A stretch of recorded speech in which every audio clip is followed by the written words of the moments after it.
process, we work towards exploring and exploiting all the opportunities that exist to support and to nurture the relationship, whether that's in political and security cooperation, but most importantly, in economic cooperation. We in the Kingdom of Saudi Arabia feel very strongly that we have not really explored completely the potential for economic cooperation between Pakistan and the Kingdom of Saudi Arabia, and this is why this committee is extremely important, and we are looking forward to activating it immediately and working towards really tangible results from its proceedings.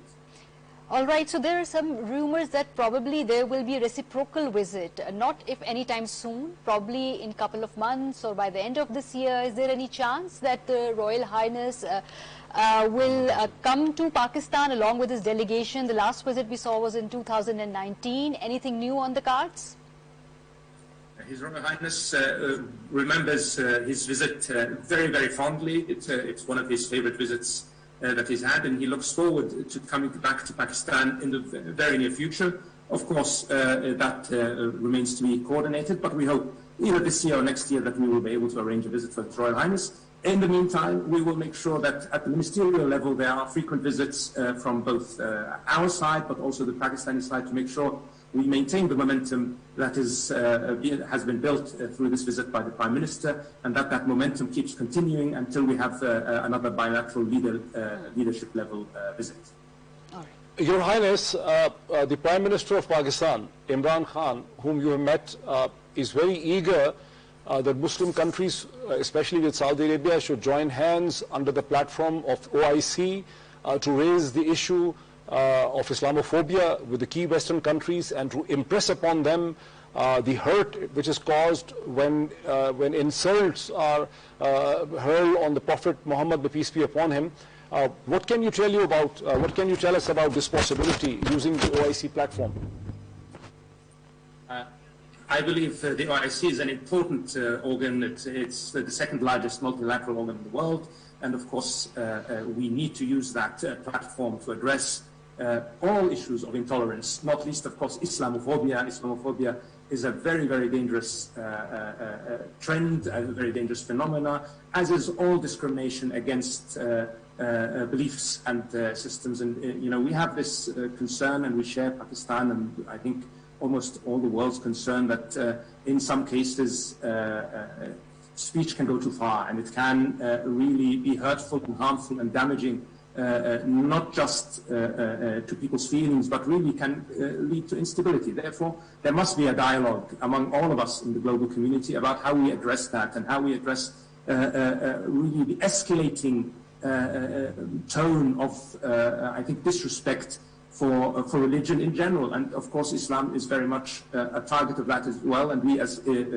Muslim nations need to band together to address that concern. And I think we're very, very proud that Pakistan is taking that to heart, and we are working closely with our brothers in Pakistan to address this concern. So I have a follow-up question from the last visit of Royal Highness Mohammed bin Salman. So the last time you were here, there was an order of releasing 2,000 prisoners, Pakistani prisoners from Saudi jail. Correct me if I'm wrong, the figure that I have right now is that 563 of them have been released. So could we know what is the timeline when all of them will be released, and can you expedite the process so that they can come home? I don't, to be honest, I don't have the numbers. I will certainly, now that you've raised it, check on that. I'm sure that we have released everybody who is entitled to release, and if there's some others that are potentially up for release, I think it's a matter of processing, and the necessary agencies will do their best to make sure that it's processed as soon as possible. Your Highness, we welcome the great initiative of the Green Middle East and Green Saudi Arabia, which has been taken by Crown Prince Mohammed bin Salman 1 month ago. But you must have also heard that Pakistani government, especially the Prime Minister of Pakistan, has been working on a billion-tree tsunami and a clean and green Pakistan initiative for the past several years from 2013. How can Pakistan and Saudi Arabia join hands and cooperate in your new initiative of Green Middle East and Green Saudi Arabia? You're right. We have announced this initiative, which is our contribution to addressing the global climate change really crisis and helping to improve the planet and its environment. But Pakistan has also had, as you mentioned, a leading role in that agenda, and has this plan for 1 billion trees, which is incredibly impressive. And I know Pakistan has already made some very impressive progress on that, and you've already planted several 100 million trees, as I understand, and this is something that's very impressive. And I'm sure we will work together to align both of those initiatives and to learn from each other, and to, I think, to benefit from each other's experience on that. And, you know, global climate change is a challenge for us all, and we have to work together, and we have to band together. And the strong bilateral relationship that the Kingdom of Saudi Arabia and Pakistan has means that we can partner on issues like this, which are very complex, which are of a global, not just bilateral, but really a global impact. And that's the kind of relationship we are working towards increasing. So another one of these follow-up questions, I was just reading up on all the memorandum of understandings being signed together. It means that there is a lot of room for more joint ventures. It means a lot of more Pakistani labor would be probably, you're going to engage us at that level also. So just wanted to know, there are a lot of joint ventures like agriculture, technology, commerce, finance. How are you, your government, going to facilitate in, you know, in the policy of ease of visas, the working conditions over there of the labor class? A lot of Pakistanis have done a lot of, you know, hard work in building up the modern Saudi Arabia.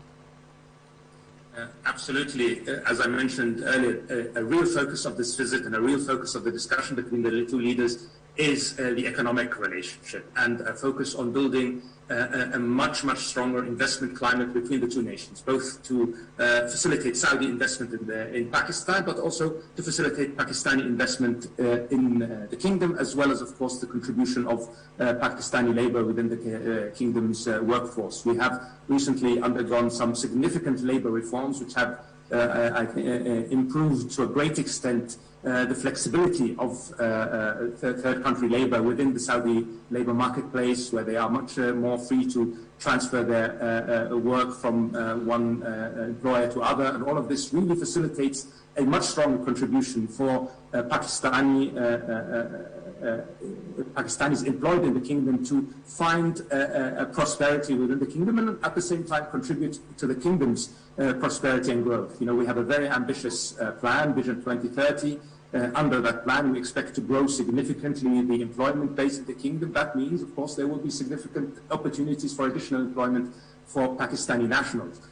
Beyond that, we also hope that Pakistani businesses will continue to increase their investment in the kingdom, because there are some very successful, very innovative Pakistani entrepreneurs who I think will find excellent and exciting opportunities in the kingdom, as well as working towards increasing the level of Saudi investment in Pakistan. You know, historically, the relationship has been a very strong political one and a very strong government-to-government one. Our focus and the mandate we have from both leaders is to make sure that we are facilitating also the business-to-business relationship, and that Saudi businesses are really understanding of the great opportunities that they have within Pakistan, and the potential for success and the support that they're going to receive from the Pakistani government. And as I said, we are also going to do the same for Pakistani businesses, hoping to give them the opportunities to grow and invest in the kingdom. So it's really a focus on a win-win relationship in the economic realm, because we believe that that is really the core basis for any strong relation, and that perhaps in the past decades, because of how close we are historically, we have maybe not given enough attention to pushing the economic potential that exists in this relationship. And that's the mandate that we heard from His Royal Highness the Crown Prince and from the Prime Minister, to make sure that we as ministers in all of the cabinet agencies are working hard to facilitate, as I said, in both directions, investment, labor flow, and beyond. I would request both of them, if you can have one question, because of His Royal Highness. Sure. Very Okay. tight. Thank you, Your Highness. The joint communique which we have seen also mentions Afghanistan and mentions that Saudi Arabia can help Pakistan in its dialogue with India. We have difficult situation both in East and West. Saudi Arabia has in recent years developed good relationship with India as well. How can you help us in both areas, Afghanistan and India? I think Afghanistan is critically important, not just to the security of Pakistan and its neighborhood, but also to our security and global security. And Pakistan has a very, very important role to play in helping secure the future of Afghanistan. And we will, of course, work closely with our colleagues and with the international community to make sure that we are able to help Afghanistan find its footing, get to stability, get to prosperity, and I look forward to working with my counterpart on that in detail. On the relationship with India, I really want to commend what has been achieved recently of a calming of tensions and a ceasefire. This is an excellent step in the right direction, and we will only work to encourage that process and to make sure that tensions continue to be reduced between both nations. As you mentioned, we have a growing good relationship with India. We hope we can help everybody to work towards a reduction in tension. I think from our perspective, the focus on building prosperity for the people of one's nation should be the key emphasis of all policy. And I think Pakistan has that priority. I think Pakistan and the leadership in Pakistan, what we heard from Imran Khan, is that there's really a very keen focus to make sure that stability and security in the region is secured, because that will deliver the stability that is needed to grow the country's economy. And I think that is exactly what should be done, and we will, of course, offer any support we can to make that happen. My final question would be, what are the areas that you guys have identified where Pakistan and Saudi Arabia can work in synergy, especially in the context of this regional peace that we all have this dream of achieving someday? What are those areas that you have identified? I mean, there are too many to list. I have to say that we have found, we agree on almost everything, if not everything, and we have a very, very similar worldview, whether it's regional security, whether it's global, a focus on global prosperity, and we have agreed that we will work not just at the high level, through the Commission, but also to increase engagement at the working level, so at working officials level, at senior official level, to make sure that we are aligning in all areas. It's really exciting. I can't tell you how excited I am about the potential for building the relationship going forward. Thank you very much, Your Highness. Thank you very much, Dr. Pirzada, Sister Maria. If you would like to have any closing remarks, Your Highness. Yeah, definitely. Your Highness, we are both very grateful, and Maria will add her comments, for giving us the opportunity for viewers which are in Pakistan and across the world. And we would like you to visit Pakistan, and we would like us to sit with you for a face-to-face discussion as well. Thank you, Your Highness, so much. Thank you very much. Yes. Thank you. Very much enjoyed the conversation. I will visit, I hope, soon. And when I do, I promise we will sit down for more time than we've had today. Thank you for the interview. Thank you for your time. And I hope to see you in person soon. شكرا جزيلا. الله يعطيك الصحة. You have just seen